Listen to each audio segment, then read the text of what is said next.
Yo tout le monde, ici l'aventurier des Backrooms, et aujourd'hui je vais vous présenter la réécriture des partygoers. C'est parti. Ne jamais attraper une hydre par la queue. Nous avons tendu le piège parfait, et les partygoers ont mordu à l'hameçon, grâce à une information anonyme. Notre personnel des technologies de l'information a piraté plusieurs sites web des partygoers. Les fichiers de ce trésor numérique ont été transférés sur un ordinateur hors ligne, dans un endroit sûr et secret.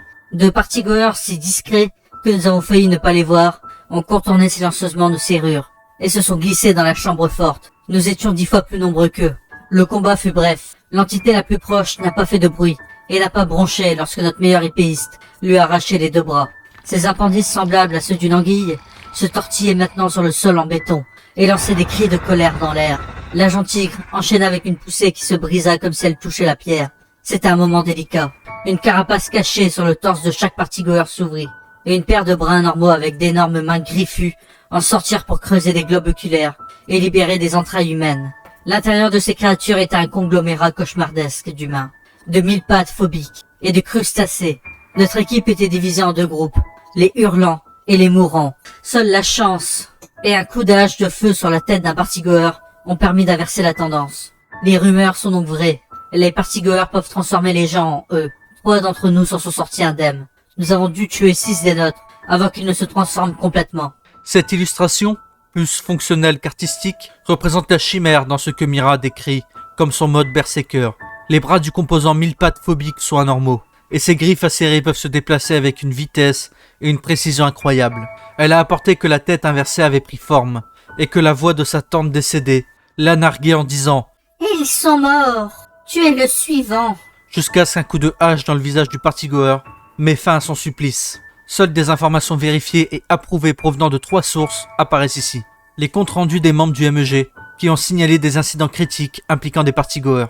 Les interviews et les journaux de Daniel Kebab qui auraient été témoins de l'horrible transformation en 10 jours de Daikon Duncan en partygoer 0.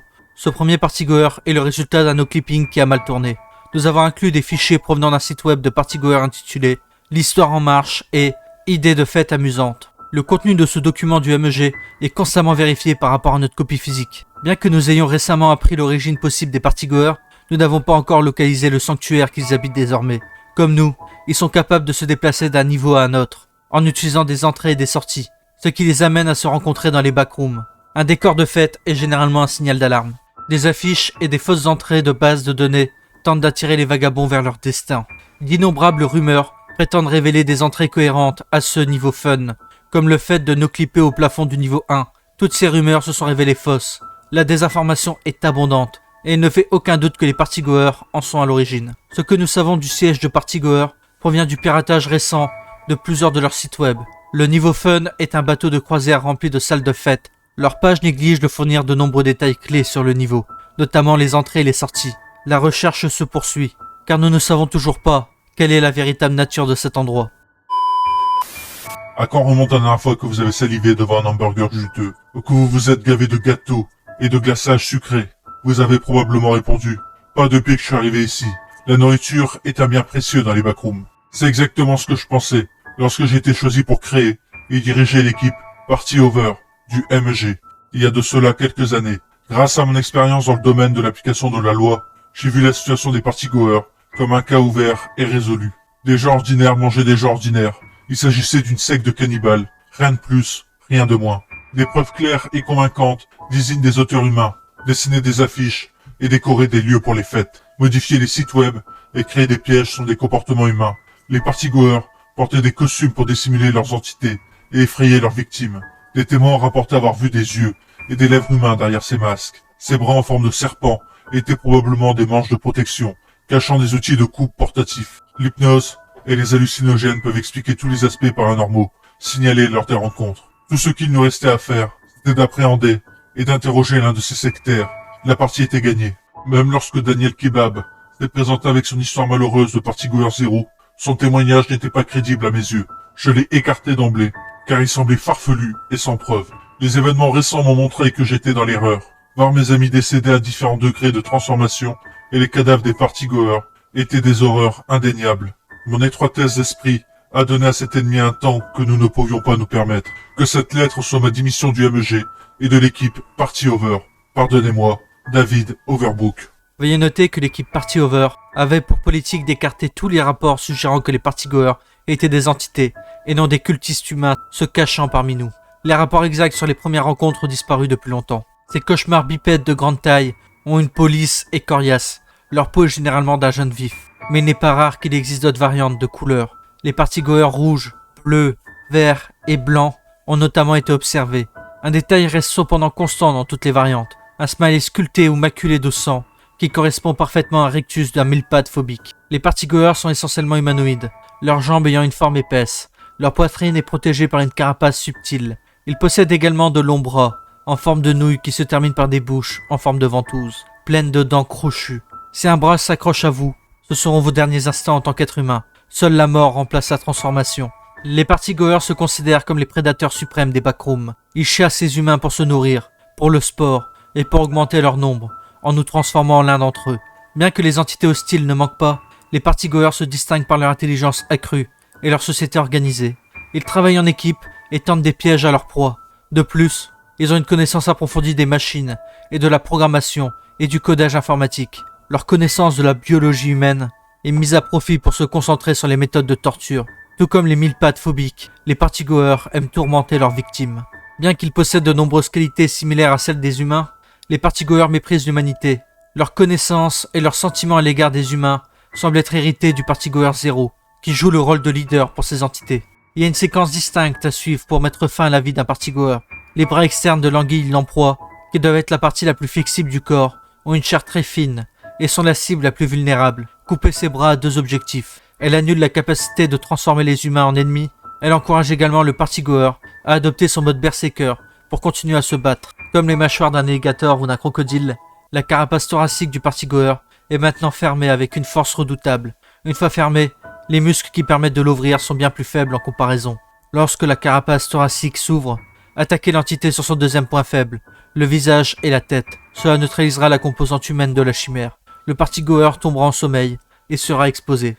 Une équipe médicale de 4 personnes était sur place et se tenait prête à intervenir en cas de blessure au coup de l'escarmouche des partygoers. Ce dont nous avons plus besoin, c'était le plus de housses mortuaires. Il était décidé de procéder à un examen impromptu des 2 cadavres de partygoers. En attendant les renforts, nos conclusions ont été communiquées par radio au chef de la station, au cas où les secteurs arriveraient trop tard. Le MEG méritait des réponses. La première chose que nous avons remarqué, c'est que la fumée noire dégagée par les mille-pattes phobiques empestait le soufre brûlant. Nous avons également confirmé que les organes, yeux, nez, bouche et oreilles de la tête du mille-pattes phobique ne savaient pas voir, respirer, manger ou entendre. La tête n'était rien d'autre qu'un leurre pour les humains. Notre troisième observation a été celle du cadavre du partygoer, passe contre terre, qui s'éloignait lentement sur des petites pattes de mille-pattes. Myria Oberlin a montré comment procéder. Elle a retourné le monstre sur le sol, avant qu'il ne puisse se redresser complètement, a armé une charge incendiaire, et l'a laissé tomber entre les pattes de mille-pattes qui se tortillaient. « Feu dans le trou !» s'écria-t-elle, et elle referma la carapace d'un coup de pied. La souffrance agitait sous la chair jaune et chaude. Cette odeur a duré plus longtemps que celle du mille-pattes. Nous avions traité l'autre partygoer de la même manière. La combinaison de combustible et d'oxydants brûlerait même dans le vide, ou sous l'eau. Harry Jenkins, équipe MEG, Party Over. Malgré le manque d'équipement et de ressources, nous pouvons encore conclure avec une certaine certitude que notre examen des tissus internes, des organes, etc. d'un partygoer ne révèle rien qui indique que quelque chose de vivant y est vécu. Nous savons que les partygoers sont des êtres animés, qui font preuve de conscience et d'intelligence. Nous ne pouvons qu'affirmer que c'est impossible, compte tenu de nos connaissances actuelles en matière de biologie et de physiologie. La peau d'un partygoer est supérieure aux matériaux Kevlar tissés que l'on trouve dans les front rooms. Non seulement elle est inifugée et résistante aux coupures et aux perforations, mais la peau a les mêmes propriétés qu'une combinaison de Faraday, qui permet aux partygoers de travailler dans les situations de haute tension sans risque d'électrocution. Il agit comme un bouclier contre les radiations électromagnétiques. Bien entendu, rien de tout cela n'explique comment ou pourquoi la vitesse et la totalité de la transformation de l'homme en partygoer se produisent. Aucune métamorphose biologique connue n'est à l'œuvre ici. Les responsables du MEG ne sont pas d'accord sur l'exactitude des données trouvées sur les sites web piratés des partygoers. Ces données sont-elles factuelles? Sont-elles exagérées? Ne s'agit-il pas d'une désinformation fabriquée de toutes pièces? Quoi qu'il en soit, ces informations sont terrifiantes. Le docteur John Reinhardt s'accorde à dire que l'information est correcte. Le partygoer 0 semble obsédé par l'idée de documenter minutieusement la création de ces légions et leur ascension imminente vers le pouvoir sur l'humanité dans les backrooms. La plupart de ces informations, tirées de ces sites web, n'auraient pu être obtenues autrement. Au fur et à mesure de la transformation de l'humain en partygoer, les sens familiers du toucher, du goût et de l'odorat se dégradent rapidement. L'ouïe est réduite et la vue devient myope. Ils ne ressentent plus la douleur. Le vide sensoriel est comblé par la fusion d'une conscience humaine et d'une conscience de mille pattes phobique. Cette nouvelle conscience communique par télépathie à courte portée, mais avec une sévère mise en garde. Les transmissions mentales sont basées sur la vue. Les partygoers doivent fixer leur regard sur le destinataire pour réussir à envoyer un message psychique. La réception de cette télépathie ne souffre pas de ces inconvénients. Les gens confondent souvent cette méthode de communication avec le langage parlé par des voix familières. C'est pourquoi les partygoers chassent les humains en bande serrée et ne se perdent jamais de vue. On ne peut jamais attaquer un partygoer seul. N'oubliez jamais cela. Pourquoi les partygoers font-ils la fête? La réponse à cette question s'envenime dans l'esprit du partygoer 0. Duncan a abandonné l'université lorsque ses riches parents sont morts, dans un accident de voiture, organisant des fêtes somptueuses pour des amis qui ont cessé de l'être lorsque l'argent a manqué. Son héritage ayant été dilapidé et ses perspectives d'avenir étant sombres, l'aspirant biologiste marin a accepté le poste de garde à l'aquarium Happy Time. Tous les samedis, les parents louaient la salle de fête de l'aquarium Happy Time, toujours très prisée, pour organiser une fête pour leur enfant. La vie était son enfer privé. L'armement des fêtes est une revanche. Les vidéos en ligne décrivant le processus de boulangerie des partygoers sont trop graphiques pour être affichées ici. Attention, même écrite, la façon dont les partygoers créent leurs produits de boulangerie est troublante. Les partygoers mangent avec leurs bras dentés, tout comme les abeilles mellifères des front rooms sirotent le nectar de ces fleurs et le régurgitent pour produire du miel. Les partygoers utilisent leur appendice denté pour gratter et hacher le tissu musculaire du squelette de leur victime, et ce peu importe si elle est vivante ou morte. Ensuite, ils régurgitent la pulpe rouge dans des moules à gâteaux à cupcake. Cette mousse Bordeaux se fige en une texture dont le goût est, paraît-il, un peu plus sucré que celui d'un gâteau de velours rouge. D'autres partygoers digèrent des organes humains, tels que le foie et le pancréas, et les régurgitent en une mousse qui durcit en glaçage. Lorsque des êtres humains vivants donnent les ingrédients, le résultat final est appelé Royal Velvet Cake et Royal Icing. Tout comme certains bébés animaux des front rooms sont couverts de rayures ou de taches, la plupart des stagiaires partygoers, nouvellement transformés, portent un ballon rouge flottant, apparemment attaché à leurs bras par un cordon ou une ficelle. Le ballon est une manifestation physique de sentimentalité, symbolisant l'espoir. La corde n'est pas du tout une corde, elle est l'incarnation d'un bref attachement émotionnel. Le cordon disparaît, libérant le ballon lorsque les sentiments nostalgiques se dissipent. Certains partygoers ne matérialisent jamais les ballons. La discussion historique suivante entre le partygoer 0 et une invitée inconnue a provoqué une onde de choc au sein de notre principal groupe d'explorateurs. Certaines organisations utiliseraient ce matériel pour justifier l'élimination des facelings des backrooms. Découvrir l'identité de ces invités et les intérêts qu'ils représentent est d'une importance capitale. Un partygoer va vendre par erreur un facing. Celui-ci se transformera en party host. La création de party host est votre prochaine étape vers la grandeur. Je suis un scientifique. Si je vous donne mon explication savante du mécanisme qui transforme les gens en partygoers, vous vous moquerez. Le folklore regorge de créatures mythologiques qui transforment les gens en monstres. Les vampires, les loups-garous et les zombies viennent à l'esprit. Selon les légendes séculaires, ces morts-vivants se nourrissent également d'êtres humains. Dans les backrooms, nous cachons ce que nous connaissons, pas sous un terme général. Nous l'appelons anomalie.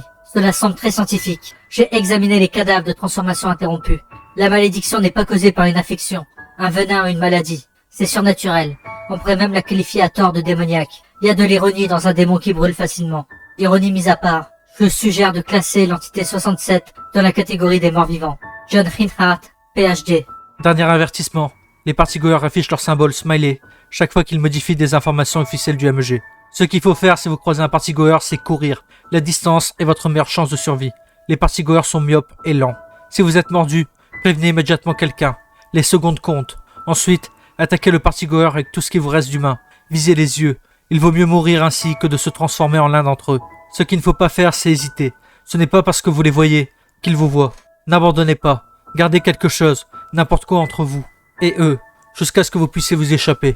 Mais n'oubliez pas de vous amuser.